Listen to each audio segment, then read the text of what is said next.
Her tiny hands were shaking as she tugged at the stranger's sleeve. Tears streaked down her face, her voice breaking with every word. "They're hurting my sister. They're taking her." The room fell silent. Crystal glasses stopped midair. Every conversation died. Every eye turned. But the man she had chosen to beg was no ordinary stranger. He was Frankie Osborne, the most feared Mafia boss in New York City. And what he did next, no one in that room would ever forget. Stay with me until the end, because this story will shock you to the core. Before we begin, don't forget to like this video. Hit subscribe and comment where you're watching from. Now, let's get into it. It's a humid Thursday evening in Manhattan, 1995. The Obsidian Room hummed with the usual rhythm of power and money. Well-dressed men conducted business over aged whiskey and conversations that never rose above a careful murmur. This wasn't just any restaurant. This was Frankie Osborne's domain. Every server knew to keep their eyes down and their questions to themselves. Every guest understood the unspoken rules. You respected the space. You showed deference. And you never, ever made a scene. Frankie Osborne sat at his customary back table, a mountain of a man whose shaved head and heavily tattooed chest marked him as someone who commanded both respect and terror. At 40, he had built an empire that controlled half of New York's underground economy. His dark eyes missed nothing. His decisions were final. And tonight, like every Thursday for the past decade, he was conducting his weekly strategy session with his top lieutenants. The discussion flowed in controlled, measured tones. Shipments were confirmed. Territories were negotiated. Conflicts were resolved with cold precision. This was how Frankie operated. Methodical, emotionless, without sentiment interfering with strategy. He had survived in this world longer than most because he understood one fundamental truth. Sentiment was weakness. And weakness got you killed. But then something happened that would crack the iron walls Frankie had built around his heart. The restaurant's entrance door crashed open with such violence it rattled the chandelier. Every head snapped toward the sound. Conversations stopped mid-word. The maitre d' lunged forward, horror written across his face. But before he could intercept the intruder, everyone saw what had caused the disruption. A little girl, no more than 7 years old, stood frozen in the doorway. Her clothes were disheveled. Her small turquoise dress was wrinkled and dirty. Her dark hair hung in wild tangles around a face streaked with tears and panic. She looked like she had run through every dangerous street in the city to get here. The child's desperate eyes swept across the room, searching frantically for someone, anyone who might save her sister. The restaurant's guests stared back in stunned disbelief. Some shifted uncomfortably. Others looked annoyed that their evening had been interrupted by what they assumed was some lost kid from the street. But little Elena Harrington wasn't lost. She was hunting. Her gaze locked onto Frankie Osborne's table, and something in those terrified brown eyes recognized power when she saw it. Maybe it was the way every man at the table deferred to him. Maybe it was the thick gold chains that caught the light. Or maybe, just maybe, it was something primal, a child's survival instinct recognizing the one person in that room who could actually do something. Without hesitation, she ran straight toward him. The room held its collective breath. Frankie's bodyguards tensed, hands moving instinctively toward concealed weapons. This was unprecedented. Her small feet pounded across the polished marble floor, weaving between tables with the desperate speed of pure terror. Stunned patrons jerked back in their seats. Wine glasses teetered. A fork clattered against fine china. But Elena Harrington didn't see them. Didn't hear the gasps or the whispered curses. Her entire world had narrowed to one singular focus, the imposing man at the corner table who might be her sister's only chance. She reached Frankie's table and grabbed his sleeve with both hands, her tiny fingers clutching the expensive fabric like a lifeline. Her chest heaved with exhausted sobs. Tears dripped onto his custom suit, darkening the charcoal material. "They're hurting my sister." The words exploded from her in a raw, broken wail that cut through the restaurant like a knife. "They're taking her. Please, please, you have to help. They took Cassidy and Daddy can't stop them, and nobody will help us." The silence that followed was absolute. Not a breath. Not a movement. Not even the sound of ice settling in a glass. Frankie's lieutenants sat frozen, unsure whether to grab the child or wait for orders.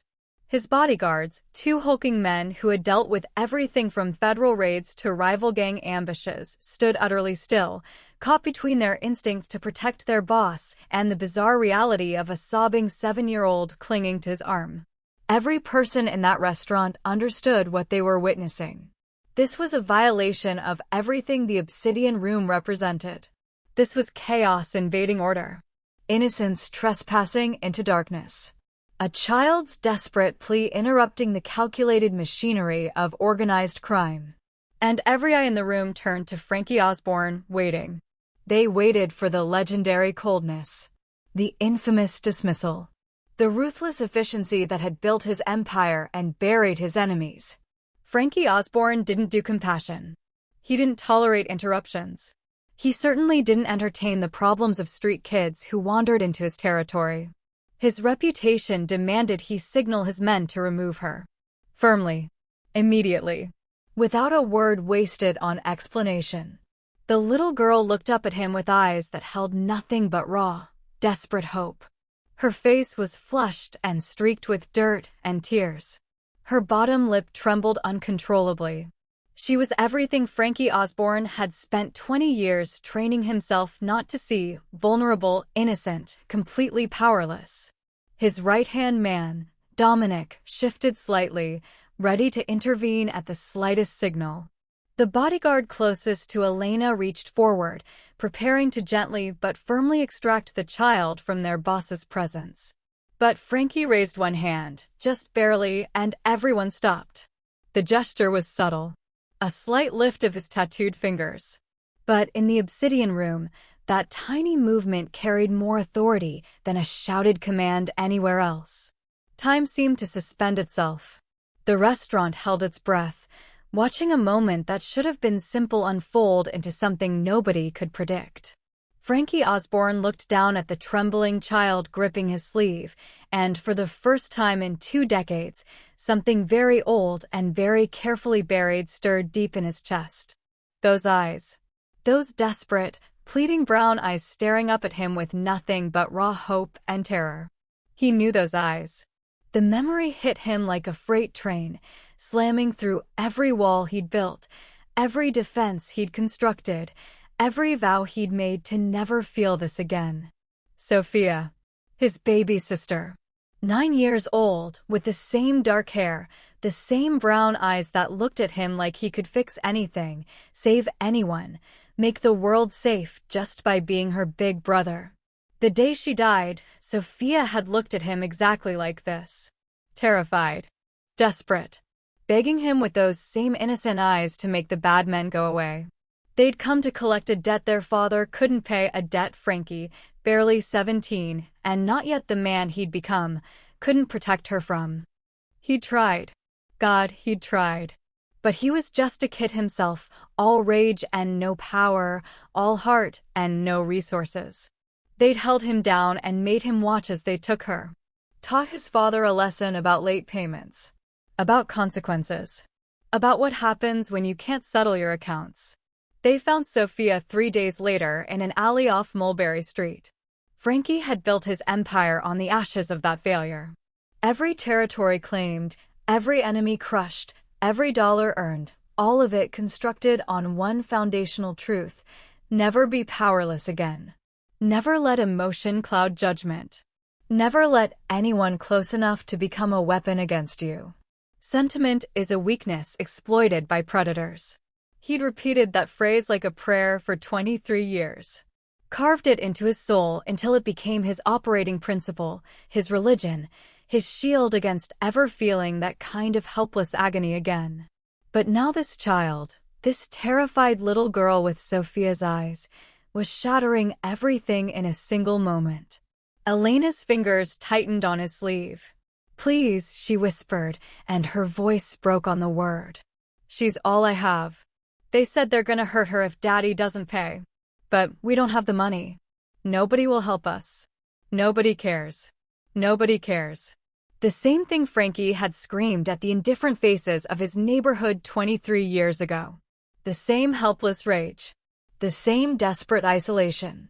The same crushing realization that in a world of predators, the powerless simply didn't matter. Except Frankie wasn't powerless anymore. He possessed everything 17-year-old Frankie Osborne had lacked. Resources. Connections. An army of loyal men. The kind of power that made grown men cross the street rather than risk meeting his eyes. The kind of influence that could move heaven and earth with a single phone call. The kind of power that could save one little girl's sister. The restaurant remained frozen, waiting for his response. Dominic's eyes asked the silent question, should we remove her? But Frankie wasn't seeing the obsidian room anymore. He was seeing a different room, a different time, a different little girl whose desperate eyes haunted every choice he'd made since. Sophia was gone. He couldn't bring her back. Couldn't undo his failure or ease his guilt or right that unforgivable wrong. But Cassidy Harrington was still alive. Still savable. Still fighting for breath somewhere in this city while her baby sister begged the only person with enough power to actually do something. Frankie's jaw set with a hardness that made even his own men unconsciously straighten. When he spoke, his voice was quiet but carried the weight of absolute authority. "Tell me everything," he said to Elena, and the entire room understood that something unprecedented had just occurred. Frankie Osborne had just chosen to care. He pushed back from the table with deliberate slowness, the movement commanding absolute attention. Then, to the shock of everyone present, he lowered himself to one knee. The gesture brought him eye level with Elena, transforming the towering Mafia boss into something almost human. "What's your name?" His voice emerged gentle, a tone so foreign to the obsidian room that several patrons visibly flinched at the cognitive dissonance.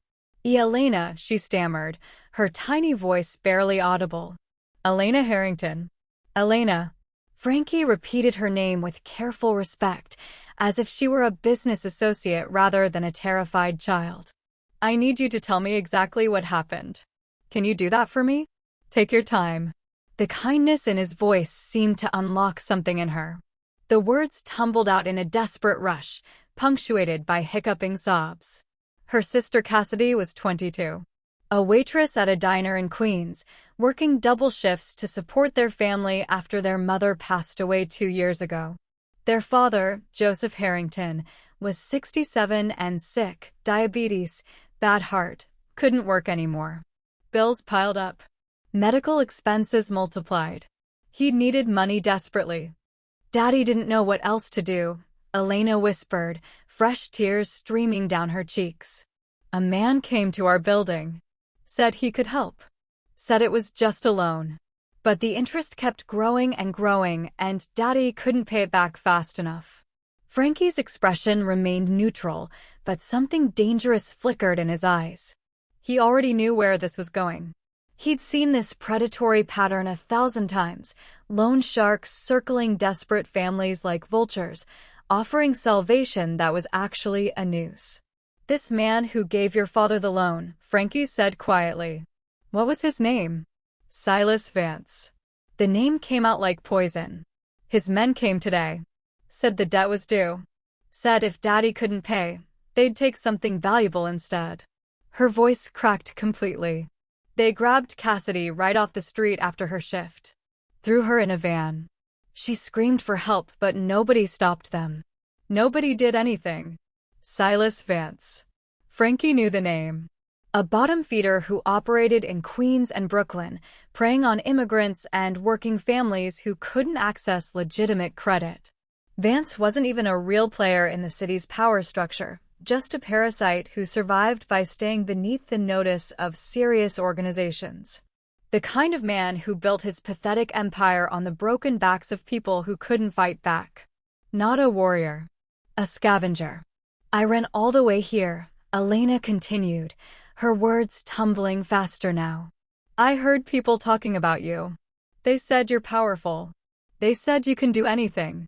Please, Mr. Osborne, please help my sister. They're gonna hurt her. I know they are. She's all I have left. If something happens to her, I don't know what I'll. Stop. Frankie's voice remained gentle, but carried absolute certainty. He reached out and placed one massive, tattooed hand on her small shoulder. Nothing is going to happen to your sister. Do you understand me? I'm going to find Cassidy, and I'm going to bring her home. The promise landed like an oath. Frankie stood, his full height suddenly intimidating again. But his eyes had changed. The cold calculation was still there, but now it burned with something else. Something focused and furious and absolutely merciless. He turned to Dominic, and when he spoke, his voice carried the razor edge of command his men knew better than to question.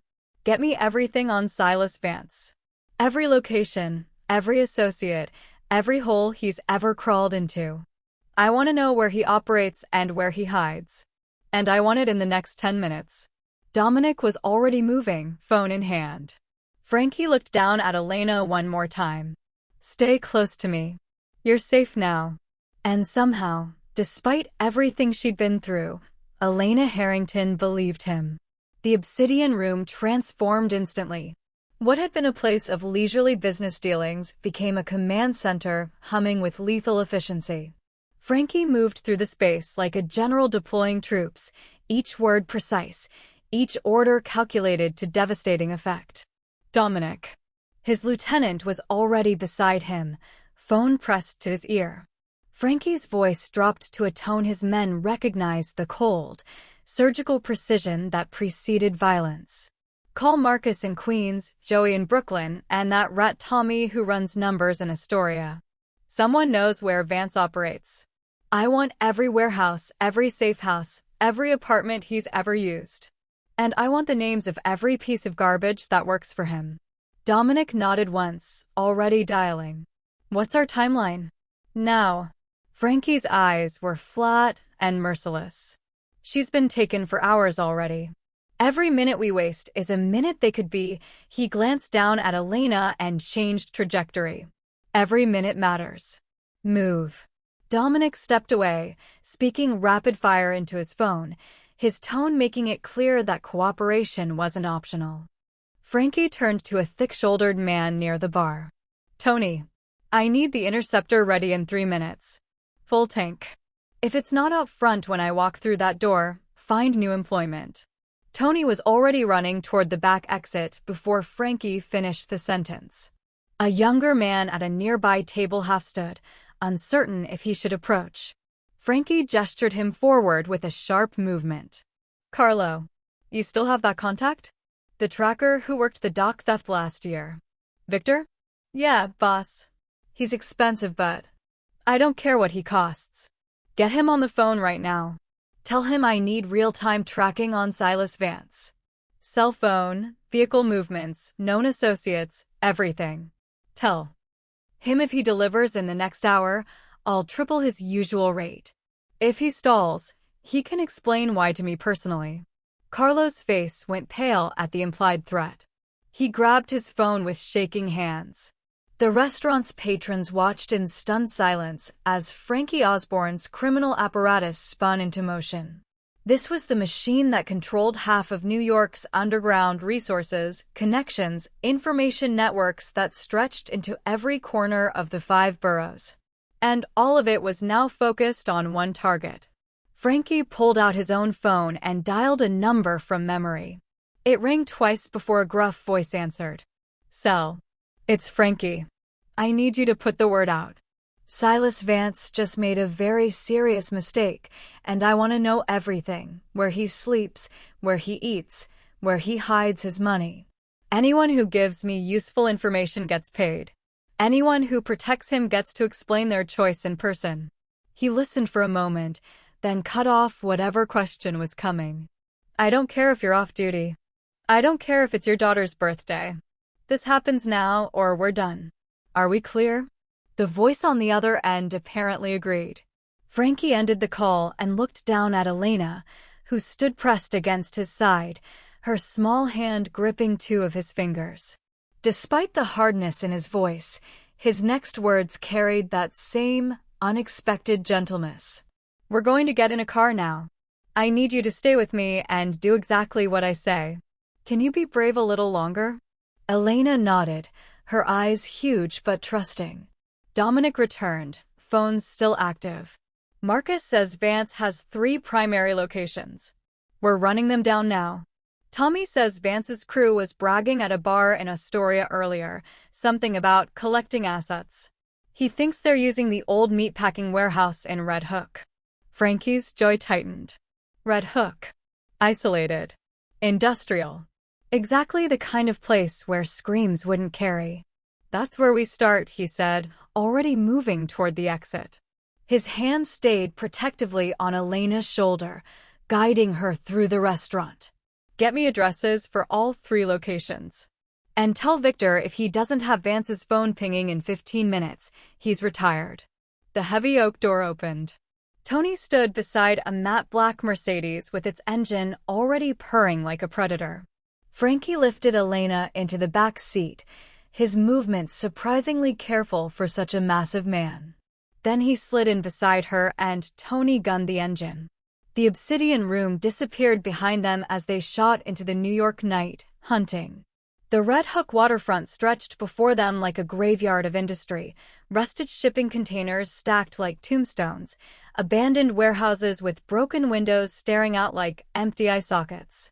The meatpacking district had died years ago, leaving behind only hollow buildings and the lingering smell of decay. It was exactly the kind of place where people disappeared. Tony killed the engine 2 blocks from the Target warehouse, letting the Mercedes coast to a silent stop in the shadows. Frankie scanned the structure through the windshield, corrugated metal walls, loading docks rotted through with rust, not a single light visible. Too quiet. Too empty. His phone buzzed. "Dominic." "We're too late for Red Hook," his lieutenant said without preamble. "Building's been cleared up for weeks. But boss, we got something better." Victor came through. "Vance's crew is at a safe house in Greenpoint. And they're celebrating." Frankie's grip on the phone tightened until his knuckles went white. "Celebrating what?" "The job. They're drinking, running their mouths about the payday. About how easy it was to grab the girl." Dominic's voice carried disgust. "Bragging about it like they're something other than bottom-feeding trash. Victor's got eyes on the location. 4 of them, maybe 5.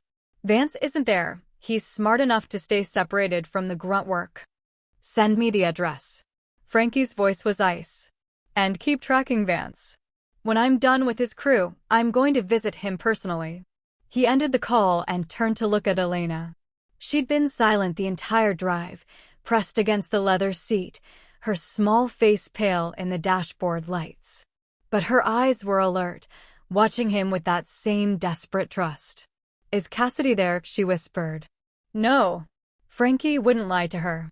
"But the men who took her are. And they're going to tell me exactly where she is." Elena's bottom lip trembled. What if they already hurt her? What if we're too late? Frankie reached out and placed his hand on top of her small head, a gesture so uncharacteristically gentle that Tony visibly startled in the driver's seat. "Listen to me, Elena. I made you a promise. I don't break my promises." His voice carried absolute certainty. "Your sister's alive, and we're going to bring her home. But I need you to be brave a little longer. Can you do that?" She nodded, blinking back tears. "Good." Frankie opened his door and stepped out into the night. He leaned back in, speaking to Tony. "Lock the doors. Keep the engine running.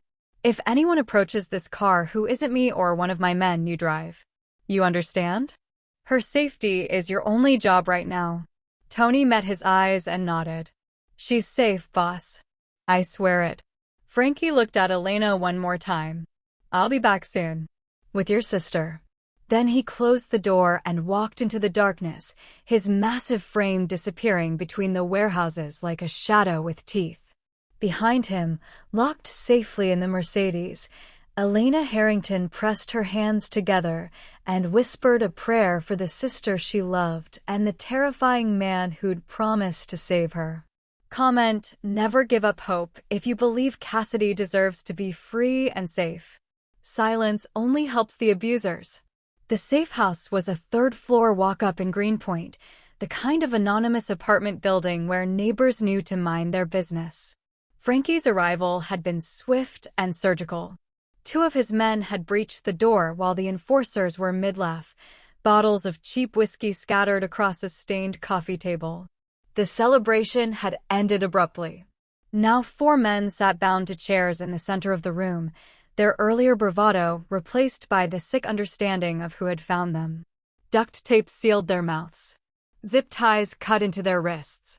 Their eyes tracked Frankie's movements with the trapped awareness of prey that knows the predator has arrived. Frankie stood in front of them, his massive frame blocking the only exit. He didn't raise his voice. Didn't need to. The quiet was more terrifying than any threat.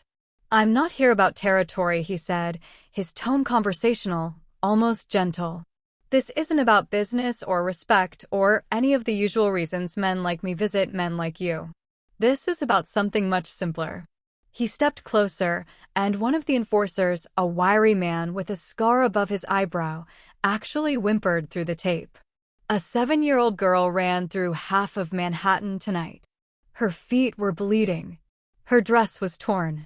She was so terrified she could barely breathe." Frankie's voice remained soft, but something deadly crept into it. "She ran past every store, every person, every cop on the street because she knew none of them would help her. And do you know what she was running from? What put that kind of terror in a child's eyes?" He ripped the tape from the scarred man's mouth. The enforcer gasped. "You," Frankie continued. "You put that fear there. You and your gutless friends grabbed a 22-year-old waitress off the street because her sick father couldn't pay back your boss's predatory loan fast enough. You terrorized a family. You made a little girl believe her sister was going to die. We were just following orders," the man choked out. Vance said. "I don't care what Vance said." Frankie's hand shot out, gripping the man's jaw hard enough to make bones creak. "You chose to prey on the defenseless. You chose to make your living off the suffering of people who can't fight back. That's not business. That's not even crime. It's cowardice." The room fell silent except for the enforcer's labored breathing. "Elena Harrington begged me to save her sister," Frankie said, releasing the man's jaw. "She grabbed my sleeve with her tiny hands and sobbed until she couldn't catch her breath. That little girl showed more courage in 5 minutes than you've shown in your entire miserable lives." He stepped back, his eyes scanning all 4 bound men. "Where is Cassidy Harrington? And where is Silas Vance?" The words tumbled out in a desperate rush. "Vance's main operation, a legitimate-looking office front in Flushing that covered his loan sharking business. The basement where they took people for collection enforcement." The address spilled out like a confession. "Cassidy's there," the scarred enforcer gasped. "Basement level. Vance was supposed to meet with the old man tomorrow to negotiate. She's collateral. She's alive. I swear it." Frankie nodded once, then turned toward the door. "Wait." Another enforcer found his voice. "What are you going to do to us?" Frankie paused in the doorway, his silhouette massive against the hallway light. "I'm going to let you sit here and think about what you've become," he said quietly. "My men will return later to explain your retirement from this line of work. I suggest you spend the time contemplating better life choices." The door closed behind him with a finality that sounded like a coffin lid. The enforcers sat in the darkness, understanding that their celebration had been their last.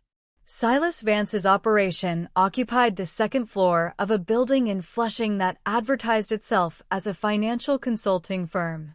The lobby was all fake marble and cheap chandeliers, the kind of gaudy display that screamed insecurity. Vance had built his empire on the desperation of immigrants and struggling families, and he decorated it like a discount casino. Frankie walked through the front entrance at 2 in the morning like he owned the place. Because for the next 10 minutes, he did. Vance's security, 2 oversized men who looked more gym than street, moved to intercept him. They didn't even see Frankie's crew emerge from the shadows behind them. Within seconds, both were on the floor, zip-tied and silent. Frankie found Silas Vance in his office, a bloated man in an expensive suit that couldn't hide his fundamental smallness. He sat behind an oversized desk, surrounded by photographs of himself shaking hands with people trying too hard to look important.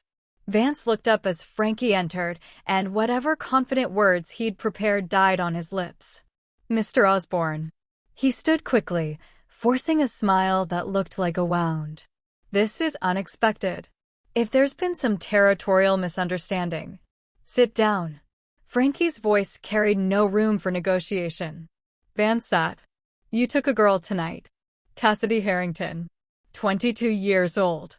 Waitress. Her crime was having a sick father who couldn't pay back your predatory loan fast enough. That's just business." Vance's hands trembled as he spread them in a placating gesture. The old man signed a contract. "When people don't pay, there have to be consequences. I'm sure you understand." "I understand perfectly." Frankie placed both hands on the desk and leaned forward, his massive frame making Vance shrink back. "I understand you're a coward who preys on people who can't fight back. I understand you use debt as a weapon against the desperate. I understand you took a young woman from her family to terrorize an old man into paying interest rates that should be criminal. I run a legitimate. You run nothing." Frankie's voice dropped to something deadly quiet. "Not anymore. Here's what's going to happen. You're going to take me to Cassidy Harrington right now. You're going to release her unharmed. And then you're going to give me every contract, every ledger, every piece of paper that documents every predatory loan you've ever made." Vance's face went pale. "That's my entire operation. That's years of exploiting desperate families, of terrorizing people who had nowhere else to turn, of building wealth on suffering." Frankie straightened. "Joseph Harrington's debt? It's mine now. I'm paying it in full. And every other debt you hold? Also mine. I'm assuming every contract you've ever written. That's millions of dollars. I don't care." Frankie's eyes were flat and merciless. "You're done in this city, Vance. Done preying on families. Done hiding behind contracts and enforcers. Done." 10 minutes later, Frankie descended into the basement. Cassidy Harrington sat bound to a chair in a storage room, her face bruised, but her eyes fierce. When she saw Frankie, terror and hope warred in her expression. "Your sister sent me," he said gently, cutting through her restraints. "Elena's safe. And you're going home." Cassidy collapsed into his arms, sobbing. Behind them, upstairs, Silas Vance sat in his office, surrounded by Frankie's men, understanding that his empire had just crumbled in a single night. By dawn, every family he'd ever exploited would receive a visit informing them their debts were cleared. By noon, Vance would be on a bus out of New York, lucky to be breathing. Justice, Frankie had learned tonight, wasn't always about territory or respect. Sometimes it was about a little girl's tears and the choice to be something more than a predator. Hit subscribe if you can't stand the evil of loan sharks and predatory debt. Only those who profit from the pain of others won't click. The reunion happened in the back seat of the Mercedes. Cassidy, bruised but unbroken, collapsed into Elena's arms the moment Frankie opened the car door. The two sisters held each other and sobbed, not the desperate tears of terror, but the raw, cathartic release of survival. Tony looked away, giving them privacy. Even Frankie, who had witnessed violence that would break most men, found himself turning his head to compose himself. Vance's organization ceased to exist that night. His enforcers scattered. His contracts were voided. Every family he'd exploited received an envelope containing a single document, debt cleared. No explanation. No signature. Just liberation. Silas Vance himself vanished from New York City before sunrise, escorted to a bus terminal with a clear message: if he ever returned, there would be no conversation, no negotiation, no second chance. 6 months later, the world looked different. The Harrington family lived in a modest but clean apartment in Astoria, the kind of neighborhood where kids played on the sidewalks and neighbors knew each other's names. Joseph Harrington's medical bills were covered. Cassidy had enrolled in community college while working at a cafe she actually enjoyed. Elena attended a good school with new clothes and a backpack that didn't have holes. And every Sunday, like clockwork, a matte black Mercedes parked outside their building. Frankie Osborne climbed the stairs to the third floor with a brown paper bag in his massive hands, fresh bread from the Italian bakery, cannoli for Elena, coffee for Joseph. He'd knock 3 times, a gentle rhythm that had become familiar. This Sunday was no different. Elena threw open the door, her face splitting into the kind of pure, joyful smile that used to exist only in Frankie's memories of Sophia. "Frankie." She grabbed his hand and pulled him inside. The apartment smelled like Cassidy's cooking. Joseph sat in his armchair, looking healthier than he had in years. "Come see what I drew." Elena dragged him to the kitchen table, where papers covered every surface. Crayon drawings of families, of houses with flowers, of a big man with tattoos holding a little girl's hand. Frankie sat down heavily in a chair that creaked under his weight. He studied each drawing with genuine attention, offering gentle critiques and encouragement. This man, who had built an empire on fear, who had broken rivals and controlled territory through calculated violence, now spent his Sunday mornings discussing color choices and perspective with his 7-year-old. Cassidy brought him coffee, squeezing his shoulder in silent gratitude. Joseph nodded from his chair, respect and appreciation in his eyes. They didn't talk about that night anymore. Didn't need to. The life they lived now was the only conversation that mattered. As Frankie prepared to leave, Elena hugged his leg fiercely. "You'll come back next Sunday?"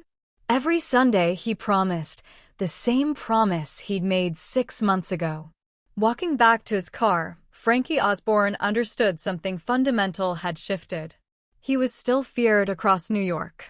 Still commanded respect and territory. Still operated in the shadows where most men feared to tread. But he was also something else now. Something Sophia would have been proud of. A protector. A guardian. Living proof that the smallest hands, trembling with fear in a dangerous restaurant, had possessed the greatest power of all. The power to save not just a sister, but a soul that had forgotten it could still choose mercy. Don't let this story fade. Hit like and subscribe to support stories where good triumphs over evil. Only Silas Vance's kind would scroll past. If you agree that Frankie made the right choice to protect this family, smash that subscribe button now.